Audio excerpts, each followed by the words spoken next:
Hello student, आज के lecture में हम बात करेंगे chapter number 9 some application of trigonometry. तो देखो स्टूडेंट, इस वाले चैप्टर में हमें दो चीजें पता होनी चाहिए। एक तो हमें ट्रिग्नोमेट्रिक टेबल के बारे में पता होना चाहिए और एंगल ऑफ एलिवेशन और एंगल ऑफ डिप्रेशन। तो सबसे पहले हमें ट्रिग्नोमेट्रिक टेबल के बारे में पता होना चाहिए, वो तो हमें पता ही है ऑलरेडी। जैसे sine theta, cos theta, tan theta, cot theta, sec theta and cosec theta. तो इसके आपके ऊपर एक टेबल पता होना चाहिए, इस चैप्टर के लिए बहुत जरूरी है स्टूडेंट। जैसे मान लो हमारे पास टेबल एक बार बता देता हूँ आपके लिए।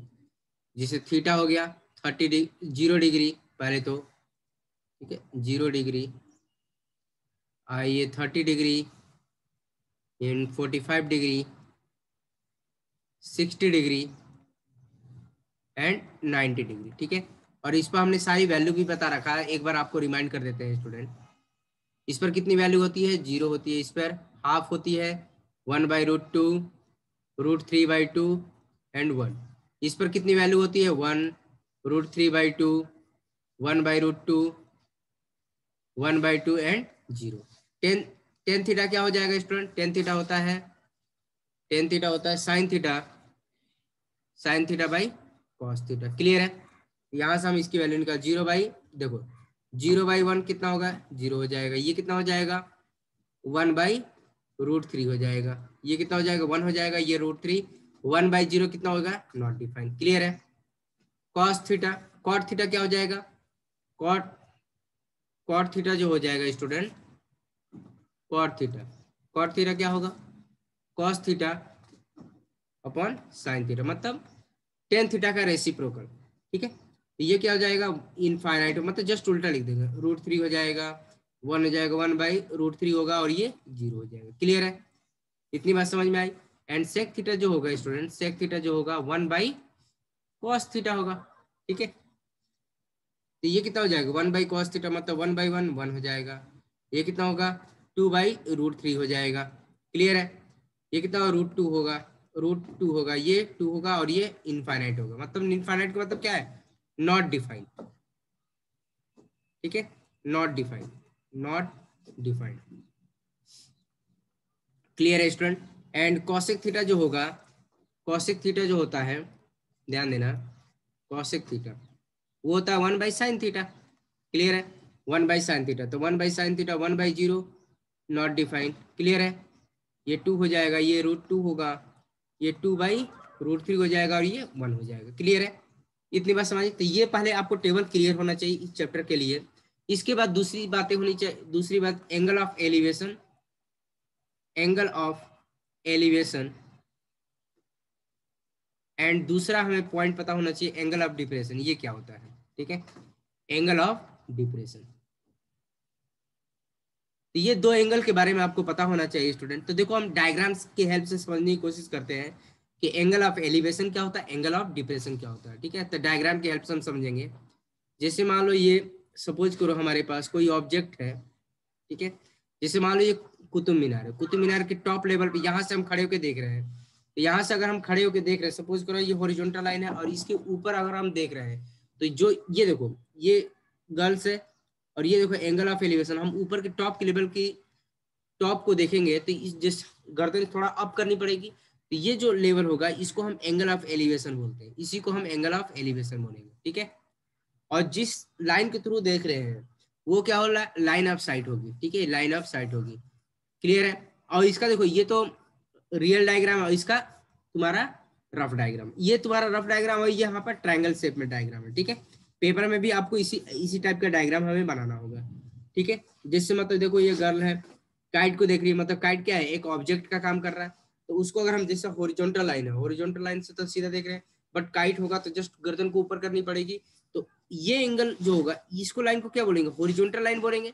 इस लाइन क्या, ये लाइन क्या होगा? हॉरिजॉन्टल लाइन होगी। जब काइट को देखेंगे तो ये जो इनके बीच में रोटेशन होगा, line of site and horizontal line के बीच में एंगल होगा, उसको हम एंगल ऑफ एलिवेशन बोलेंगे। क्लियर है? इतनी बात समझ में आई? तो हमने यहाँ पे ये देखा कि अगर मान लो कोई ऑब्जेक्ट ऊपर की तरफ है, ठीक है, तो अगर हम उसको देखने के लिए गर्दन को अप करते हैं, तो जो हॉरिजॉन्टल लाइन और लाइन ऑफ साइट में जो एंगल होगा, रोटेशन होगा, उसको हम एंगल ऑफ एलिवेशन बोलेंगे।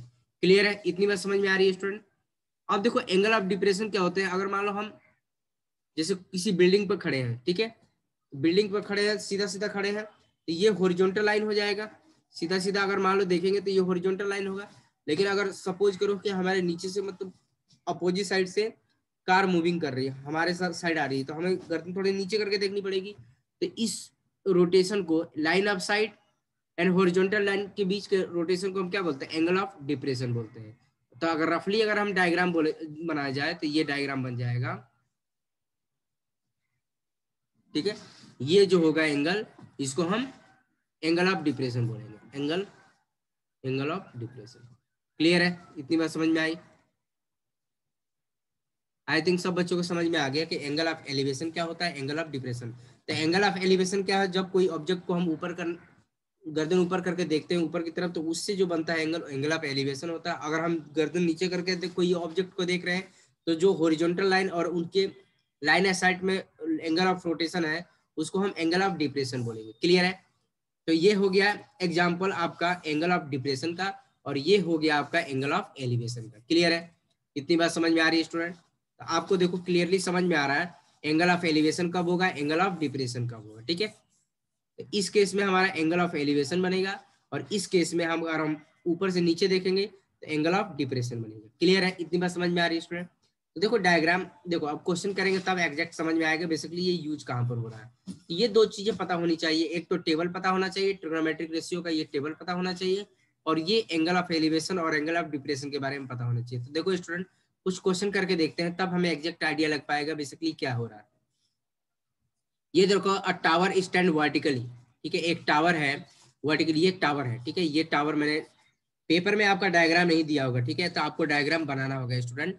इस बेसिकली मैंने ये डायग्राम इसलिए ले रखा है क्योंकि आपको अच्छे से समझ में आए, लेकिन पेपर में आपको खुद से डायग्राम बनाना होगा। टावर है, देखो, ठीक है, ये टावर दे रखा vertically on the ground, the from the point on the ground which is 1.5 metre away from, मतलब देखो ये क्या है, टॉप, ये क्या है, बॉटम है, ठीक है, दे रखा है, ये बोला है on the ground, the point of the ground 1.5 metre away from the foot of tower, मतलब ये क्या है 1.5 मीटर अवे फ्रॉम द, ये जो सी पॉइंट है 1.5 metre away from the tower है।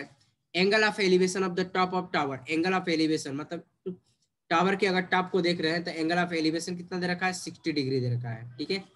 यहाँ पे कितना दे रखा है, 60 डिग्री दे रखा है। Find the height of tower, तो ये टावर की हाइट बतानी है, तो हमने एज्यूम कर लिया लेट हाइट ऑफ टावर कितना है, एच हमने मान लिया। तो यहाँ पे देखो इस वाले ट्रायंगल में अगर मान लो रफ डायग्राम अगर बनाया है तो ये क्या होगा, 90 डिग्री होगा, क्योंकि जो टावर होगा ग्राउंड से क्या होगा, 90 डिग्री पे होगा। वर्टिकली बोल रखा है, vertically on the ground, vertically का मतलब जो एंगल, जो टावर है ग्राउंड से कितना एंगल बनाएगा, 90 डिग्री। इसका मतलब ये क्या है, ट्रायंगल, राइट एंगल ट्रायंगल है, triangle A B C is a right angle triangle, is a right angle triangle, right angle triangle. Clear है? और आपको पता है राइट एंगल ट्रायंगल में ट्रिग्नोमेट्रिक रेशियो का कॉन्सेप्ट यूज होता है। तो अब क्या काम करेंगे, हमें हमें बताना है student height of tower, height of tower बताना है। तो देखो यहाँ पे इस केस में हम क्या काम करेंगे, टेन थीटा, टेन थीटा क्या होता है हमारे पास, परपेंडिकुलर अपॉन बेस होता है, ठीक है। तो अब देखो यहाँ पर ये थीटा है, सपोज करो ये थीटा है, तो ये क्या होगा, परपेंडिकुलर होगा और ये बेस का काम करेगा। क्लियर है? इतनी बात समझ में आ रही है? तो tan theta perpendicular upon base होता है, तो टेन थीटा परपेंडिकुलर क्या है यहाँ पर, ए बी, ए बी क्या काम कर रहा है, परपेंडिकुलर का काम कर रहा है, और हमारे पास बेस क्या है, बी सी है, ठीक है। और थीटा हमारे पास देखो यहाँ पर, अब देखो इसकी वैल्यू लिख लेंगे। अब देखो थीटा इक्वल टू कितना है, 60 डिग्री है। ए बी इक्वल टू कितना है, ए बी इक्वल टू कितना है, ए बी हमें फाइंड आउट करना है, ए बी इक्वल टू कितना है, एच है, ठीक है। हमने एच एज्यूम कर लिया, height of the tower assume किया है, and B C equal to कितना है, बी सी इक्वल टू 15 है, तो इस वाले में पुट कर सकते हैं। क्लियर है? इतनी बात समझ में आ रही? तो यहाँ पर हम पुट कर देंगे 10 60 डिग्री। क्लियर है? और ये कितना है, ए बी कितना है हमारे पास 15, ठीक है। ये हमारे पास कितना है, ए बी, ठीक है, ए बी हमारे पास कितना है 15 है। तो ये ए बी हमारे पास देखो, ए बी तो हाइट ऑफ टावर है ना, A B height of tower है, बी सी हमारे पास कितना है 15 है। क्लियर है? इतनी बात समझ में आ रही है स्टूडेंट? अब हम क्या काम करेंगे, टेन थीटा, टेन 60 डिग्री कितना हो जाएगा, आप टेबल में अभी देखो, अभी हमने बना रखा है टेन 60 डिग्री, वैसे कितना होता है √3, देखो यहाँ पे क्या होगा, देखो टेन 60 डिग्री √3 होगा। इतनी बात समझ में आ रही है? तो यहाँ पर हो जाएगा आपका √3, ये आ जाएगा √3, ठीक है, और h/15 हो जाएगा। h इक्वल टू कितना होगा, √15, 15√3 हो जाएगा, सॉरी ये कितना हो जाएगा, 15√3 हो जाएगा। h इक्वल टू कितना होगा, 15√3। और जो टावर की हाइट होगी मीटर में भी मीटर होगी, ठीक है, सारा डायमेंशन मीटर में दे रखा था, मीटर होगा। इतनी बात समझ में आए। Therefore height of tower will be, last में लिख देंगे therefore height of tower, height of the tower, height of the tower is 15√3 metre. Clear है स्टूडेंट, इतनी बात समझ में आई। आई थिंक सब बच्चों को समझ में आ गया। अब देखो नेक्स्ट क्वेश्चन के बारे में बात कर लेते हैं स्टूडेंट। मतलब हाइट ऑफ टावर कितना आ गया, देखो आपका ये इतना आ जाएगा 15√3 मीटर। क्लियर है, इतनी बात समझ में आ रही है। अब यहाँ पर देखो नेक्स्ट क्वेश्चन के बारे में बात करेंगे। ये हमारे पास क्वेश्चन है, देखो डायग्राम ये दे रखा, पेपर में आपको ऐसे डायग्राम नहीं बनाना होगा। ये क्या दे रखा है, एन इलेक्ट्रीशियन, ठीक है, क्या दे रखा है, एक इलेक्ट्रीशियन है। An electrician has to repair the electric fault on the pole of height, height कितना दे रखा है पोल की, 5 मीटर दे रखा है, ठीक है। She need to reach the point 1.5 metre below the top, मतलब कहाँ पर पहुंचना है उसको, 1.5 metre below the top to undertake the repair the work, ठीक है। What should be the length of the ladder, हमें लेंथ ऑफ लैडर बताना है। Use to which incline to 60 degree, ये देखो एंगल कितना दे रखा है, 60 डिग्री दे रखा है हमारे पास। क्लियर है, 60 डिग्री दे रखा है। अब यहाँ पर दे रखा है which incline to 60 degree to horizontal would enable her to reach the required to position. Also, how far from the foot of the pole should be placed the foot of the ladder, मतलब हमें ये भी distance बताना है, मतलब ये foot of tower से इसके बीच का डिस्टेंस भी बताना है, मतलब ये भी हमें बताना है, लेंथ ऑफ लैडर भी बताना है। तो हमें बेसिकली क्या बताना है, BC बताना है एंड और क्या बताना है, DC बताना है। तो देखो इसका हम ट्रायंगल फॉर्म में डायग्राम बना के देखते हैं स्टूडेंट। अब यहाँ पे देखो स्टूडेंट, जैसे मतलब हमारे पास अगर रफ डायग्राम बनाने की कोशिश करेंगे तो ये बनेगा, जैसे ये हो गया, ठीक है, ये हमारा रफ डायग्राम बना रहे हैं, ये आएगा। ये पॉइंट कितना है, A है, ये B है, ठीक है, और ये D है, और ये C है। एंगल कितना दे रखा है हमारे पास, 60 डिग्री दे रखा है, ठीक है, और ये तो 90 डिग्री होगा ही होगा। इतनी बात समझ। अब BD, अब यहाँ पर देखो टोटल हाइट कितना दे रखा है, 5 दे रखा है, मतलब पोल की हाइट कितनी दे रखी है, पूरी टोटल हमारे पास 5 दे रखा है। ये हमारे पास 5 मीटर है, ठीक है, और ये कितना दे रखा है हमारे पास, रिपेयर करने के लिए कितना जाना पड़ रहा है हमें, 1.3 मीटर जाना पड़ रहा है, ठीक है। तो इस में हमें BD की लेंथ चाहिए स्टूडेंट, क्योंकि ये राइट एंगल ट्रायंगल हमारा ये है।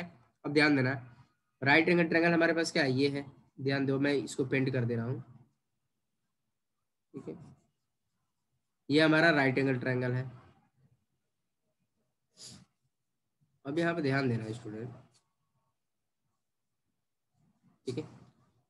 अब यहाँ पर हम एक काम करेंगे, देखो हमें क्या चाहिए, BD चाहिए, देखो BD चाहिए, तो देखो यहाँ पर AD इक्वल टू क्या है, AD equal to AB plus BD, और AD हमारे पास कितना दे रखा, 5 दे रखा है, और AB हमारे पास कितना 1.3 दे रखा प्लस BD, तो 5 माइनस 1.3 BD, तो कितना हो जाएगा 3.7 हो जाएगा, मीटर में होगा BD, तो BD इक्वल टू कितना आ गया, 3.7 आ गया। क्लियर है, ये कितना आ गया, 3.7 आ गया, 3.7 मीटर आ गया।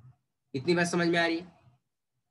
तो एक काम करेंगे, ये राइट एंगल ट्रायंगल है तो ट्रिग्नोमेट्रिक रेशियो का कॉन्सेप्ट यूज कर सकते हैं। क्लियर है, तो अब यहाँ पर क्या काम करेंगे, देखो टेन थीटा का हम कॉन्सेप्ट यूज कर सकते हैं। टेन थीटा इक्वल टू कितना होगा, या साइन थीटा भी यूज कर सकते हैं। देखो साइन 60 डिग्री कितना होगा, साइन थीटा इक्वल टू क्या होता है, परपेंडिकुलर अपन हाइपोटेनियस होगा। क्लियर है, परपेंडिकुलर अपन हाइपोटेनियस होगा, थीटा कितना है 60 डिग्री है, तो साइन 60 डिग्री, और परपेंडिकुलर क्या होगा, परपेंडिकुलर हमारे पास क्या है, BD है, BD है, हाइपोटेनियस क्या है, BC है। क्लियर है, साइन 60 कितना हो जाएगा, √3/2 हो जाएगा, और BD हमारे पास कितना है 3.7 है, 3.7 डिवाइड बाई BC। अब क्या काम करेंगे, क्रॉस मल्टीप्लाई कर लेंगे स्टूडेंट, सॉरी, तो बी सी इक्वल टू क्या हो जाएगा, बी सी इक्वल टू हो जाएगा 3.7 इंटू 2 डिवाइड बाई √3। क्लियर है, इतनी बात समझ में आई। अब इसको हम क्या करेंगे, रेशनलाइज कर देंगे, तो रेशनलाइज करेंगे √3, और ये कितना हो जाएगा। अब देखो √3 की वैल्यू गिवन है स्टूडेंट, क्लियर है। तो √3 की वैल्यू तो गिवन है, तो मतलब रेशनलाइज करने की जरूरत नहीं है हमें। तो यह जाएगा 3.7 इंटू 2 डिवाइड बाई 1.73 दे रखा है। तो बी सी, इसको अगर हम कैलकुलेट करते हैं बी सी की लेंथ, ये आ जाएगा 4.28 मीटर। अब सॉल्व करोगे तो 4.28 मीटर आ जाएगा। क्लियर है, अप्रोक्स करके। क्लियर है स्टूडेंट। तो हमारे पास बीसी की लेंथ कितनी आ गई, बीसी इक्वल टू आ गया हमारे पास 4.28 मीटर आ गया। क्लियर है। अब हमें क्या बताना है स्टूडेंट, लेंथ ऑफ डीसी भी बताना है। तो डीसी के लिए हमें क्या बताना होगा, टेन थीटा भी बता सकते हैं, कॉट थीटा भी बता सकते हैं। तो देखो टेन थीटा अगर हम यूज करते हैं यहाँ पर, देखो ध्यान से, टेन थीटा, तो टेन थीटा क्या होता है, परपेंडिकुलर अपन हमारे पास क्या होता है, बेस हो जाता है। तो टेन थीटा, टेन 60 डिग्री है, टेन 60 डिग्री, तो परपेंडिकुलर क्या है, बी डी है, और डी सी हो जाएगा। क्लियर है। तो टेन, अब यहाँ पर ध्यान देना, टेन 60 डिग्री कितना हो जाता है, √3 होगा। और बी डी की लेंथ कितनी है, बी डी हमारे पास क्या 3.7 है, 3.7 मीटर। हमें डी सी की लेंथ बतानी, तो डी सी इक्वल टू कितना हो जाएगा, 3.7 डिवाइड बाई √3। और हमारे पास √3 की वैल्यू दे रखी है 3.7, 1.73। अब इसको सिंप्लीफाई करेंगे स्टूडेंट, तो इसको सिंप्लीफाई करेंगे तो हमारा कितना हो जाएगा, डी सी इक्वल टू हो जाएगा आपका 2.14 मीटर, 2.14 मीटर अप्रोक्स करके होगा। तो दोनों लेंथ हमारे पास अप्रोक्स कर में ही आएंगे। ठीक है, ये भी अप्रोक्स होगा, ये भी अप्रोक्स होगा। क्लियर है। तो ये आ जाएगा, तो हमारे पास डीसी की लेंथ आ गई हमारे पास 2.14 मीटर। क्लियर है। और इस बीसी की लेंथ कितनी आ गई, 4.28 मीटर हो गया। क्लियर है, इसमें इतनी बात समझ में आ रही है। अगर मान लो यहाँ पर √3 की वैल्यू नहीं गिवन होती तो हम आंसर √3 के फॉर्म में ही लिखते। क्लियर है। फिर भी आपको नंबर मिलते हैं। ठीक है, अगर मान लो यहाँ पर √3 की वैल्यू नहीं दिया होता तो आप आंसर √3 के फॉर्म में छोड़ सकते थे, लेकिन यहाँ पर दिया है तो आप √3 की वैल्यू यहाँ पर यूज करना पड़ेगा। क्लियर स्टूडेंट, इतनी बात समझ में आ रही है। अब हम देखो नेक्स्ट क्वेश्चन के बारे में बात करेंगे स्टूडेंट। तो ये हमारा थर्ड क्वेश्चन है, क्या दे रखा है, ऑब्जर्वर दे रखा है 1.5 मीटर टॉल। मतलब ऑब्जर्वर क्या है, गर्ल्स है, इसकी हाइट कितनी 1.5 मीटर है। ठीक है, टॉल इज अवे फ्रॉम, क्या दे रखा 28.5 मीटर अवे फ्रॉम चिमनी। अगर मान लो ये चिमनी है, ये क्या है, चिमनी है। ठीक है, ये चिमनी है। जो गर्ल है कितना मीटर दूर है, 28.5 मीटर अवे फ्रॉम चिमनी। मतलब ये जो लेंथ है हमारे पास, ये कितना है, 28.5 मीटर अवे फ्रॉम चिमनी दे रखा है। ठीक है, अब angle of elevation of the top of the chimney from her eyes, मतलब ये कितना दे रखा है, मतलब होरिजोनटल लाइन के जस्ट वहां से हम देख रहे थे एंगल ऑफ एलिवेशन कितना 40। What is the height of chimney. तो देखो हाइट ऑफ चिमनी जो हो जाएगा स्टूडेंट, क्या हो जाएगा, ये जो चिमनी है हाइट कितना हो जाएगा, टोटल हाइट हमारे पास ये हो जाएगा।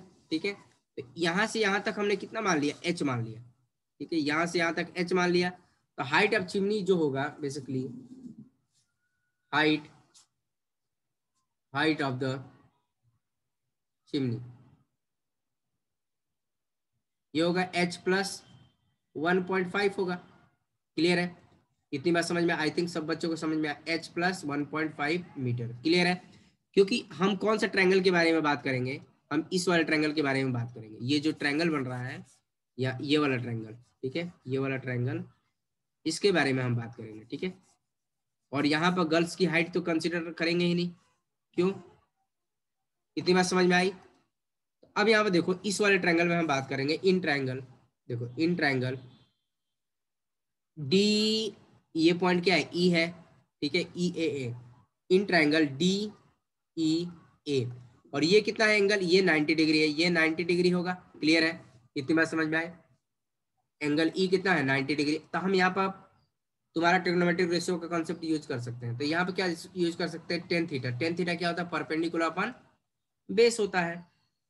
परपेंडिकुलर क्या होगा यहाँ पर, ए ही होगा, ठीक है। ये हाइट जो होगा परपेंडिकुलर काम करेगा। तो यहाँ पे देखो परपेंडिकुलर जो होगा वो क्या होगा, यहाँ पे पुट कर लेंगे टेन थीटा कितना है 45 डिग्री है, क्लियर है 45 डिग्री। परपेंडिकुलर क्या होगा, ए ई होगा, और ये क्या होगा, बेस क्या होगा, डी ई होगा, क्लियर है, ये डी डी ई। क्योंकि देखो ये परपेंडिकुलर काम कर रहा है, ये क्या काम कर रहा है, तुम्हारा बेस का काम कर रहा है, ये बेस है, ठीक है, और ये परपेंडिकुलर है, परपेंडिकुलर पी। इतनी बात समझ में है। 1045 कितना होगा स्टूडेंट, 1 होता है। ए ई डी कितना है, डी हमारे पास कितना है 28.5, तो ए इक्वल टू कितना हो जाएगा 28.5 मीटर हो जाएगा, ठीक है। तो हाइट ऑफ चिमनी कितना हो जाएगा, therefore height of chimney, height of the chimney कितना हो जाएगा 28.5 प्लस 1.5 मीटर, क्लियर है स्टूडेंट, इतनी बात समझ में आ रही है। तो कितना हो जाएगा 30 मीटर हो जाएगा। तो हाइट ऑफ चिमनी फाइनली जो आया, ये पूरी हाइट कितनी हो जाएगी ग्राउंड से, इस चिमनी की हाइट जो हो जाएगी हमारी 30 मीटर हो जाएगी, क्लियर है स्टूडेंट, इतनी बात समझ में आई थिंक सब बच्चों को समझ में आ गया कैसे सॉल्व करना है। अब देखो नेक्स्ट क्वेश्चन के बारे में बात कर लेते हैं स्टूडेंट। तो ये हमारा 4th क्वेश्चन है student. From the point on the ground, P क्या है, P point on the ground है, ठीक है। Angle of elevation of the top of a 10 metre tall building, 10 metre tall building है, ठीक है। एंगल ऑफ एलिवेशन कितना है 30 डिग्री, मतलब इस बिल्डिंग की जो हाइट है, ये जो बिल्डिंग है हमारे पास, इसकी हाइट कितनी है हमारे पास 10 मीटर है, क्लियर है, 10 मीटर हाइट है। और flag hosted at the top of the building, मतलब एक फ्लैग, मतलब बिल्डिंग के ऊपर एक फ्लैग है, सपोज करो ये फ्लैग है, ये फ्लैग दे रखा है, अब दे रखा है top of the building of the angle of elevation of the top of the flag is top is 45 degree. मतलब यहाँ से एक पॉइंट पी पर से जो फ्लैग का टॉप है वहां को देखा जा रहा है, तो एंगल ऑफ एलिवेशन कितना बना रहा है 45 डिग्री बना रहा है, ये 45 डिग्री बना रहा है। Find the length of flag stop, मतलब ये इसकी हाइट क्या मान लेंगे, इसकी हाइट बतानी है, ठीक है। इसकी हाइट कितनी होगी, तो इसकी हाइट कुछ देर के लिए हमने एच कंसीडर कर लिया, height of the flag stop कितना होगा हमने एच मान लिया। And distance between the building, मतलब अब ये भी बताना है, इनके बीच का डिस्टेंस भी बताना है, क्लियर है, इतनी बात समझ में आ रही है। इसको हमने एक्स मान लिया। तो देखो स्टूडेंट कैसे करेंगे, तो अगर मान लो ट्रायंगल फॉर्म में अगर डायग्राम बनाना होगा तो डायग्राम ऐसे बनेगा, जैसे हमारे पास ये हो गया, ये पॉइंट पी हो गया, ठीक है, ये हमारे पास बिल्डिंग हो गई, और ये हो गया फ्लैग स्टॉप, मतलब ये हो गया फ्लैग स्टॉप, ठीक है। तो इसका अगर हम नेमिंग करेंगे तो ये आ जाएगा पॉइंट पी, ठीक है, ए, और ये बी, और ये डी। इसकी हाइट हमने एच मान लिया, इसकी हाइट कितनी है 10 है, और ये एंगल कितना हमारे पास 30 डिग्री है, और ये बड़ा वाला एंगल कितना हमारे पास 45 डिग्री है, और हमारे पास ये लेंथ हमें एक्स एज्यूम कर लिया है, ठीक है।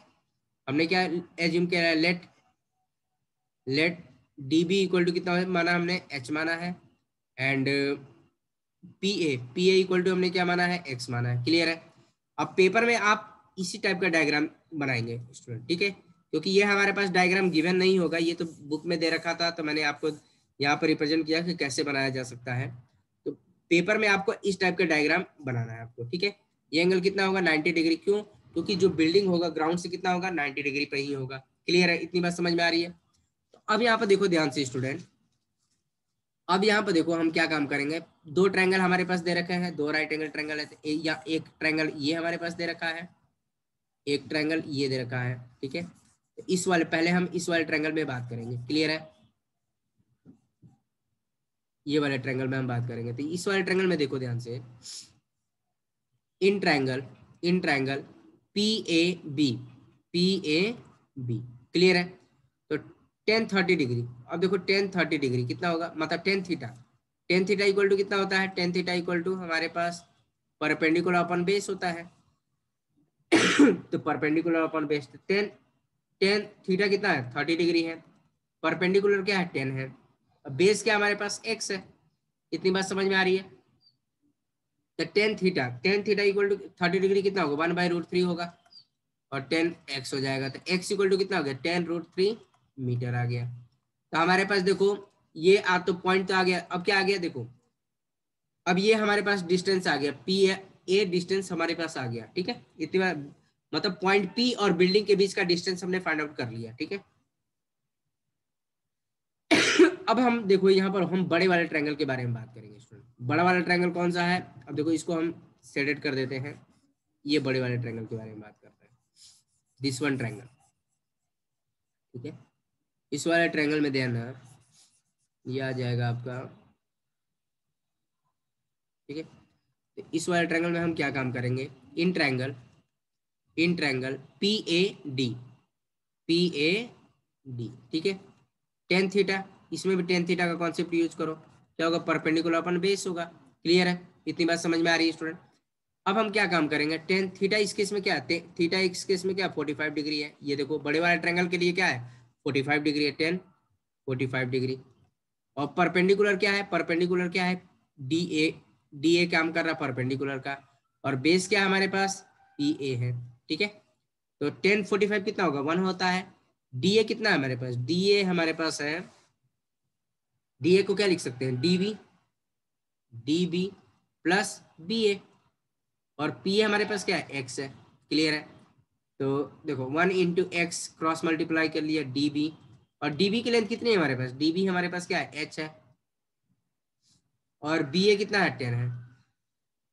इतनी बात समझ में आ रही है? तो एक्स हमने कितना कैलकुलेट किया है? एक्स हमारे पास क्या है? 10√3 है। तो यहाँ पे देखो 1 इंटू एक्स मतलब एक्स ही होगा, एच प्लस 10। तो ये क्या, एक्स की वैल्यू कितनी है? 10√3 है, इक्वल टू एच प्लस 10। तो 10√3 माइनस 10 इक्वल टू एच हो जाएगा। तो अब यहाँ पे देखो 10 बाहर निकालेंगे, क्या बचेगा? √3 माइनस 1 बचेगा। अब देखो √3 की वैल्यू गिवन है, कितनी दे रखी है? 10, 1.732 माइनस 1 एच हो जाएगा। तो ये कितना हो जाएगा? 10 इंटू 0.732 इक्वल टू एच। तो फाइनली हमारे पास जो एच आएगा स्टूडेंट, देखो ध्यान से, एच आ जाएगा। एच कितना आ जाएगा? अब इसको मल्टीप्लाई करो तो 7.32 आ जाएगा। एच इक्वल टू कितना होगा? 7.32 आ जाएगा मीटर। क्लियर है? तो हाइट ऑफ फ्लैग स्टॉप कितना हो जाएगा? देखो हाइट ऑफ फ्लैग स्टॉप कितना हो जाएगा? Therefore height of flag staff 7.32 metre हो जाएगा। और यहाँ पर भी हम इसकी वैल्यू पुट कर सकते हैं। देखो यहाँ पर भी हम देखो √3 की वैल्यू पुट कर देंगे तो ये हमारे पास फाइनली कितना हो जाएगा? एक्स इक्वल टू जो आएगा हमारा 1 minute, X equal to 10 into 1.732। ये आ जाएगा आपका एक्स इक्वल टू 17.32 मीटर आ जाएगा। इतनी बात समझ में आई? और ये किसका है? पॉइंट पी एंड बिल्डिंग के बीच का डिस्टेंस है। क्लियर है? इतनी बात समझ में आ रही है? तो हमारे पास दोनों आंसर आ गया स्टूडेंट। ठीक है, यहाँ पे देखो ये हमने कैलकुलेट कर दिया, distance between building and point P and height of flag stop भी हमने कैलकुलेट कर लिया। Clear student? इतनी बात समझ में आई? आई थिंक सब बच्चों को समझ में आ गया। अब देखो हम, तो देखो स्टूडेंट आज के लेक्चर में हम इतना ही रहने देंगे, बाकी का रिमेनिंग क्वेश्चन जो होगा आने वाले वीडियो लेक्चर में बात करेंगे। ठीक है स्टूडेंट? तब तक आप एक्सरसाइज के क्वेश्चन सॉल्व करते रहिए। ठीक है स्टूडेंट? तो ठीक है, आज के लिए इतने। Okay, thank you.